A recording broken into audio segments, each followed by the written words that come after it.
Hercule et l'Odyssée. L'histoire commence en résumant l'Odyssée d'Ulysse. Finalement, ce couple aimant fut réuni à nouveau et la vie reprit son cours normal. Comme la gloire d'Ulysse grandissait, il fit ce que bien d'autres firent à travers les âges. Il en profita pour se remplir les poches. Alors qu'il était déjà roi d'Ithaque, La Ulysse mania s'empara de la contrée. ils ont fait pareil avec Hercule dans le film, donc je peux pas trop me plaindre. En parlant d'Hercule, ce dernier est en visite à l'exposition, accompagné du père de Cassandre. Ma petite Cassandre n'était pas d'humeur visiteuse. Un choix de perso de soutien très random. Excusez-moi, Votre Altesse, vous m'avez probablement oublié. Comme ont dû le souhaiter à peu près tous ceux qui ont participé à l'aventure que vous avez vécue ensemble. Ah, Hercule! T'ouvres même pas le parchemin pour écrire? Et est-ce que t'écris à l'encre invisible? Il lui demande de passer un peu de temps avec son fils Télémaque qui a du mal à s'affirmer. Ton père, c'est vraiment un très grand homme. C'est ce que tout le monde me dit. Constamment. Je sens poindre l'arc de personnage prévisible. Mais Ulysse n'est pas le seul visage familier à réapparaître. Lacéus, Butès, je suis Hercule, rappelez-vous. Ces deux-là sont des argonautes authentiques. Qu'est-ce que vous fichez là? Je croyais que vous aviez repris foi en Largos à la fin de votre épisode. Elle a jeté un pont par-dessus le précipice qui me séparait de mon équipage. Et les fleurs de l'espoir ont poussé. Qu'est-ce qui s'est passé? Un jour, tu découvres la toison d'or. Et le lendemain, c'est le chômage. Sauf que Jason avait clairement d'autres quêtes en tête après ça. Et pendant que j'y pense, étant donné que vous n'aviez rien trouvé depuis 30 ans, comment il arrivait à vous payer?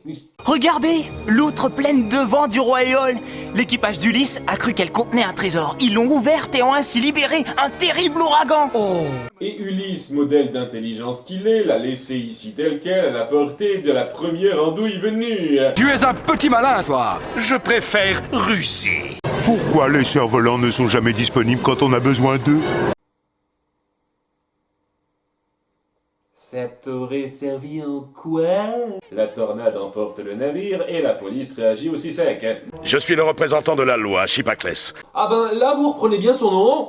On nous a signalé la disparition d'un jeune homme. Oui, notre fils, Télémaque. Les jeunes, on trime, on se coupe en quatre et ils ne trouvent rien de mieux que de fuguer. C'est vraiment des petits ingrats. Quelqu'un a ouvert l'outre pleine de vent que m'avait offerte le roi Éole.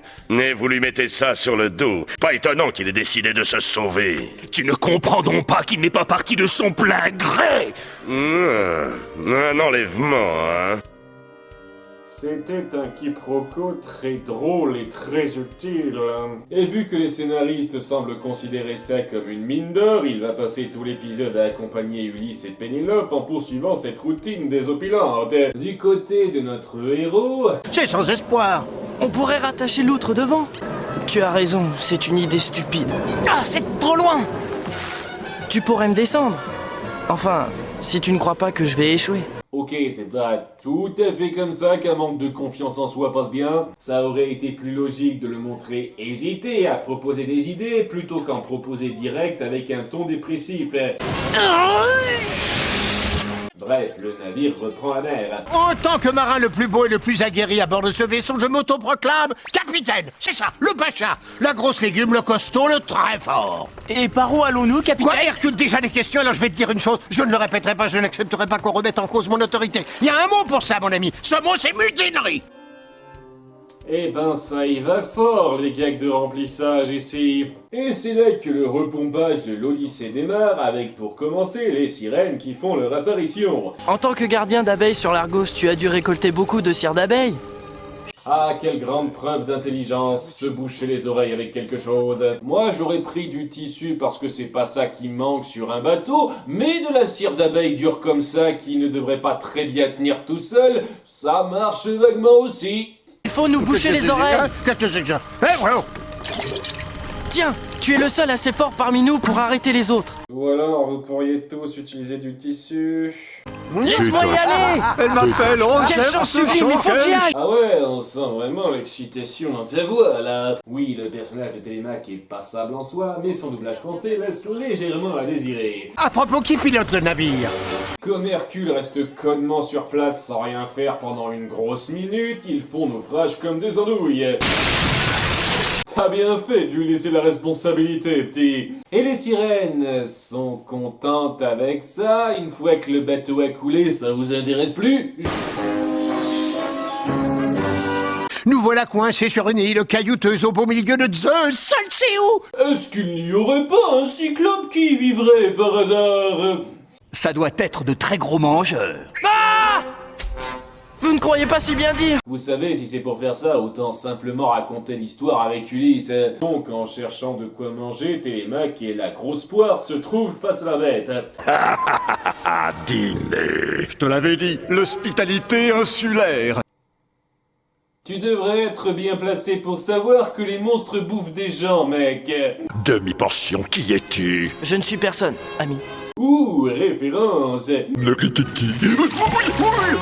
Ça suffit! Aïe, aïe, oh, personne m'aveugle! Personne m'aveugle! Ah non, c'est juste un recopiage. Ça ne devrait pas marcher parce que déjà il a souligné la négation. Je ne suis personne. Et surtout, Polyphème est déjà censé être passé par là, donc il devrait pas se faire avoir 2 fois par exactement le même truc. À moins que ce soit comme par hasard un autre cyclope qui vivrait lui aussi sur une île avec ses 2 frangins. Hercule, qui a fini de construire un radeau, vient pour les tirer de là, et s'ensuit une course-poursuite palpitante. Et alors que tout le monde fait son jogging, nos personnages arrivent à une impasse. Tu sais, le pluriel de cyclope, c'est pas 12 clopes, mais juste cyclope. Je sens que les traducteurs français ont galéré pour retranscrire cette blague. Mais Hercule ressurgit à temps pour tourner en rond et faire durer la scène. Cet épisode aurait pu durer 10 minutes. Ils arrivent à se tirer de là et le courant les emporte vers Caribessilla. À 3 minutes de la fin, ça promet. Et comme tout tombe bien, Ulysse et Pénélope se trouvent dans le coin au même moment. Coucou, chérie. Maman, mais qu'est-ce que tu fais là? Quelle ironie. On est venu pour te sauver. Ah, que d'émotion dans ces retrouvailles! Bref, Télémaque sauve ses parents grâce à une astuce assez basique qu'Ulysse le rusé ne capte pas tout de suite. Non, je serai aspiré dans le tourbillon! Fais-moi confiance. Et le jeune garçon en ressort grandi. Je suis très fier de toi, fils. Il faut que tu me narres ton Odyssée. Ben, c'est la même que toi, mais un beaucoup plus nul. Et j'entends dire quelqu'un dire père. Père? Ah oui, c'est vrai, je pouvais t'appeler à n'importe quel moment, papa. Suis-je bête? Donc tout le monde est sauvé et tout s'arrange. J'adore ton rouleau. Oui, on se l'arrache sur le mont Olympe. À part Poséidon, à mon avis, c'est pas une lecture qu'il doit apprécier.